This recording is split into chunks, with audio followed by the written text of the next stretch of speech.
शेवटपर्यंत थांबा, बाप्पा खास आहेत. नमस्कार, मी दुर्वांकुर सारंग. बाप्पाच्या आगमनाला फक्त काही दिवस उरले आहेत. म्हणूनच आज बाप्पाला भेटायला थेट कारखान्यामध्ये निघालोय.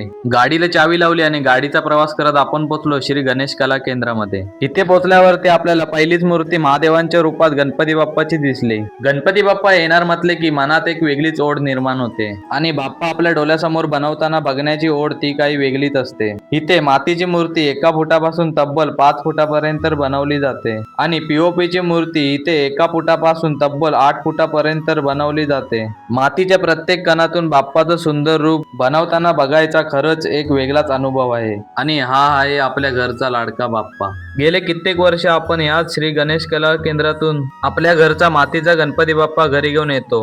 इथे मातीच्या गणपती बाप्पाची मूर्ती इतकी सुंदर बनवली जाते की प्रत्येक बाप्पामध्ये कलाकाराची मेहनत आणि भक्ती दिसून येते. तर तुम्हाला सुद्धा मातीचे गणपती बाप्पा रंगवलेले बघायचे असतील तर आता सबस्क्राईब करा. व्हिडिओ आवडले असेल तर आपल्या मित्रमैत्रिणीला शेअर करा, व्हिडिओला लाईक करा. चला भेटू अशाच एक नवीन व्हिडिओमध्ये.